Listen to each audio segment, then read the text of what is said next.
Assalamualaikum warahmatullahi wabarakatuh. Halo semuanya, perkenalkan nama saya Ahmad Nur Falah dari kelas 4F PAI Prodi Pendidikan Agama Islam, Fakultas Agama Islam.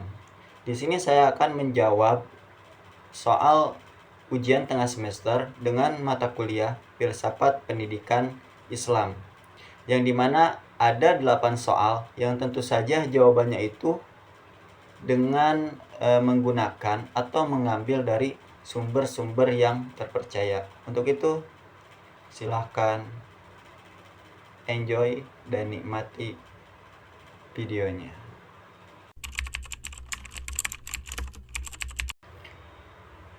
Filsafat pendidikan Islam adalah landasan berpikir dalam sistem pendidikan Islam yang bertujuan membentuk manusia yang beriman, berilmu, dan berakhlak mulia. Pemahaman ini sangat mempengaruhi praktik pendidikan di madrasah dan pesantren, baik dalam metode pembelajaran, kurikulum, maupun budaya pendidikan.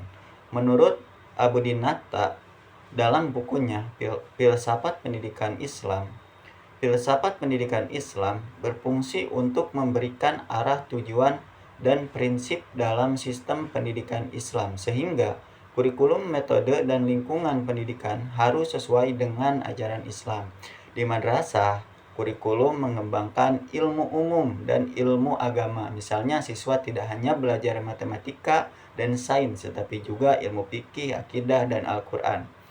Pendekatan pembelajaran berbasis nilai-nilai Islam diterapkan seperti memulai pembelajaran dengan membaca doa dan mengingatkan materi tentang Islam. Sementara itu, di pesantren, pendidikan lebih berfokus pada pengembangan karakter dan pengembangan ilmu agama secara langsung.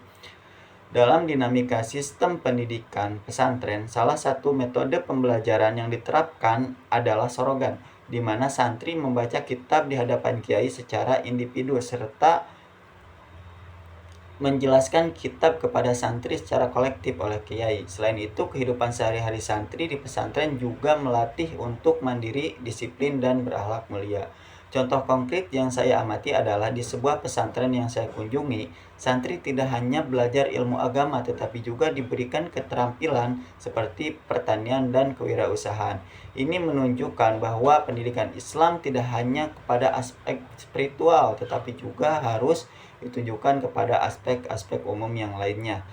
Dengan demikian, filsafat pendidikan Islam memberikan pengaruh besar dalam membentuk sistem pendidikan di madrasah dan di pesantren, agar tidak hanya mencetak individu cerdas secara intelektual tetapi berakhlak mulia dan siap menghadapi kehidupan bermasyarakat.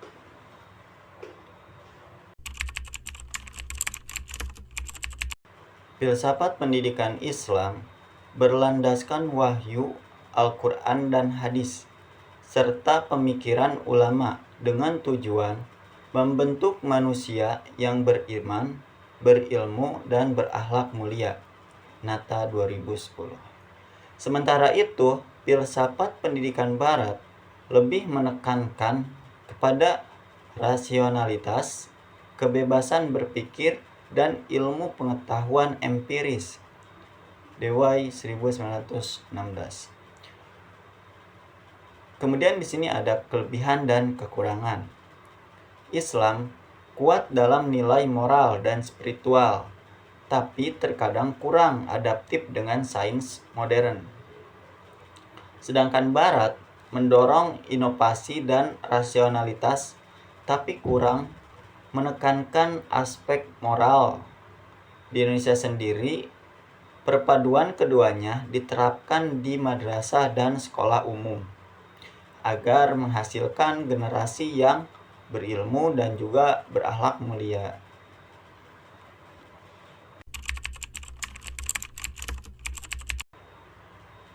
Kerangka kerja filsafat pendidikan Islam mencakup landasan, tujuan, dan metode yang digunakan dalam pendidikan Islam. Menurut Abudin Natta, ruang lingkup filsafat pendidikan Islam meliputi 1. Landasan, yaitu Al-Quran, hadis, dan pemikiran para alim ulama. Kemudian yang kedua ada tujuan, yaitu bertujuan untuk membentuk manusia yang beriman, berilmu, dan berakhlak mulia. Kemudian yang ketiga adalah metode, yaitu menggunakan pendekatan taklim atau pengajaran, dan juga tarbiyah, yaitu pembinaan, dan taklim, yaitu pendidikan moral. Elemen penting dalam pengembangan kurikulum pendidikan Islam. 1. Tauhid sebagai dasar utama pendidikan. Kemudian yang kedua ada integrasi ilmu agama dan ilmu umum. Jadi tidak hanya fokus pada satu aspek saja. Kemudian yang ketiga ada metode pembelajaran berbasis akhlak dan keteladanan dari guru atau kiai. Yang keempat ada penerapan nilai Islam dalam kehidupan sehari-hari. Bukan hanya sekedar teori saja, tetapi harus ada praktiknya dan penerapannya. Dengan kerangka kerja ini, pendidikan Islam diharapkan mampu mencetak generasi yang tidak hanya cerdas, tetapi juga memiliki karakter yang Islami. Modernisasi pendidikan Islam menghadapi tantangan seperti pengembangan teknologi, perubahan sosial, dan globalisasi. Untuk mengatasinya, prinsip-prinsip filsafat pendidikan Islam dapat diterapkan dengan beberapa cara. Yang pertama, integrasi teknologi dan nilai Islam. Memanfaatkan e-learning dan media digital dalam pembelajaran tanpa menghilangkan nilai-nilai Islam. Yang kedua, kurikulum berbasis akhlak dan sains, jadi menggabungkan ilmu agama dengan ilmu pengetahuan modern agar relevan dengan perkembangan zaman. Kemudian yang ketiga, metode pembelajaran aktif menggunakan pendekatan problem solving, diskusi, dan praktik langsung agar pembelajaran lebih efektif. Kemudian yang keempat, peran guru sebagai teladan. Jadi guru tidak hanya mengajar, tetapi juga menjadi contoh dalam kehidupan sehari-hari bagi peserta didik. Kemudian yang kelima, konektivitas global. Jadi mengembangkan kerjasama dengan lembaga pendidikan lain untuk memperluas wawasan dan pengalaman siswa. Dengan menerapkan prinsip ini, lembaga pendidikan Islam dapat tetap relevan dan mampu mencetak generasi yang berilmu, berakhlak, serta siap menghadapi tantangan zaman.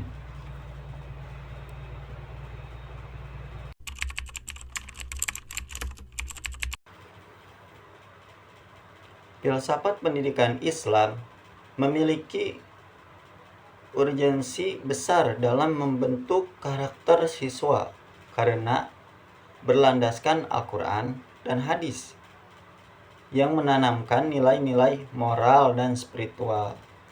Fungsi filsafat pendidikan Islam dalam pembentukan karakter, yang pertama fungsinya itu untuk menanamkan akhlak mulia, membantu siswa menjadi pribadi yang jujur, disiplin, dan bertanggung jawab.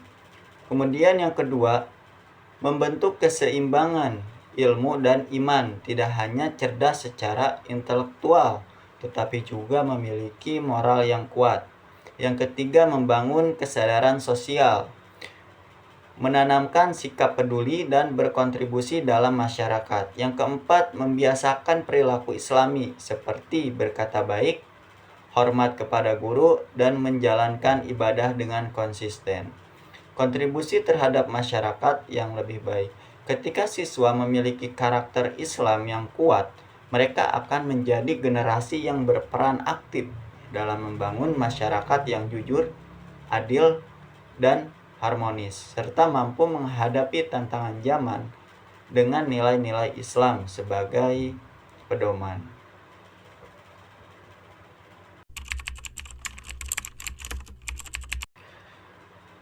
Saat ini terdapat beberapa pendekatan dalam studi filsafat pendidikan Islam.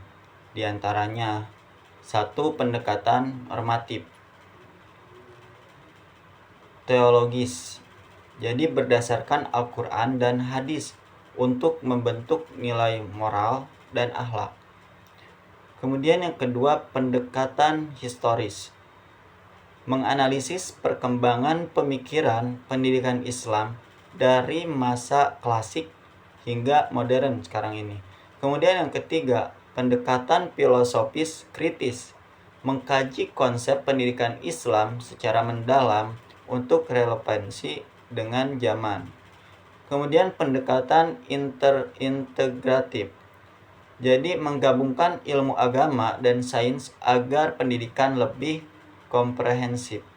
Pendekatan paling efektif, pendekatan integratif dan filosofis kritis adalah yang paling efektif dalam meningkatkan kualitas pendidikan Islam. Karena satu, dia itu menyesuaikan pendidikan Islam dengan perkembangan zaman tanpa kehilangan nilai-nilainya. Kemudian yang kedua, membantu siswa berpikir kritis dan inovatif sambil tetap berpegang pada ajaran Islam. Kemudian menghasilkan lulusan yang tidak hanya memahami agama, tetapi juga mampu bersaing di dunia modern. Dengan penerapan pendekatan yang tepat, pendidikan Islam dapat berkembang lebih maju dan lebih modern. Rancangan program pendidikan Islam harus mengintegrasikan hakikat manusia sebagai makhluk berakal, beriman, dan bermoral dengan hakikat pendidikan proses pembentukan ilmu dan akhlak.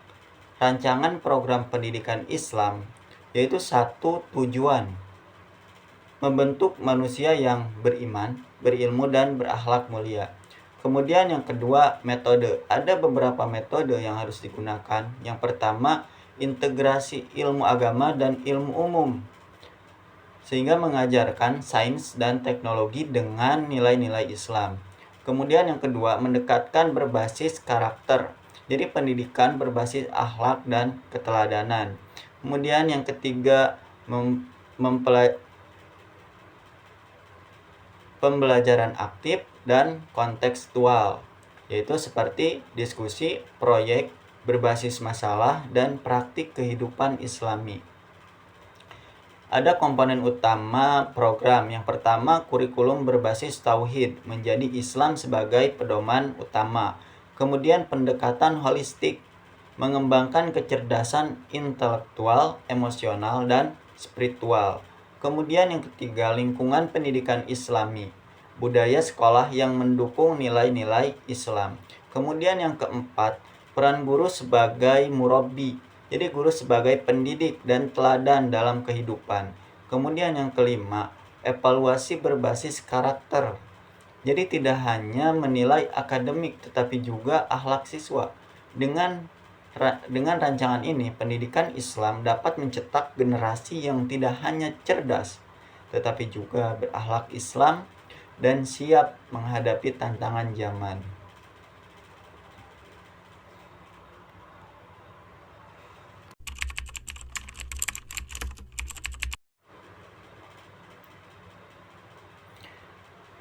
Jelas ya, filsafat pendidikan Islam berperan penting dalam demokratisasi pendidikan dengan memastikan sistem pendidikan yang inklusif dan adil sesuai prinsip rahmatan lil alamin.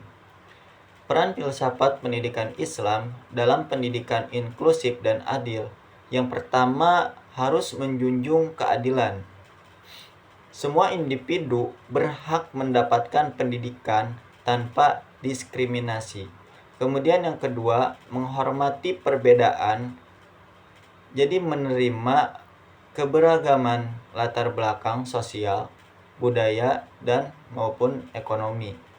Kemudian yang ketiga, mengedepankan akhlak dan etika. Pendidikan tidak hanya akademik, tetapi juga membentuk karakter Islami. Contoh implementasinya adalah yang pertama itu bisa ada madrasah inklusif ya. Jadi sekolah Islam yang menerima siswa dari berbagai latar belakang termasuk anak berkebutuhan khusus. Kemudian yang kedua itu beasiswa pendidikan ya. Memberikan akses pendidikan bagi siswa yang kurang mampu agar bisa tetap terus belajar. Kemudian yang ketiga, metode pembelajaran berbasis kolaborasi. Jadi mengajarkan siswa bekerja sama tanpa membedakan status sosial.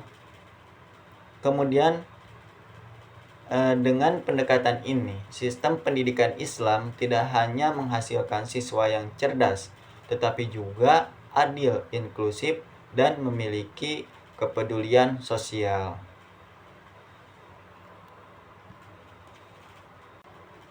Oke, jadi itu ya jawaban dari 8 soal UTS dengan mata kuliah Filsafat Pendidikan Islam ini.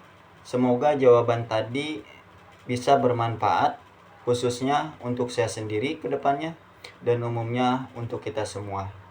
Saya akhirul kalam. Wassalamualaikum warahmatullahi wabarakatuh.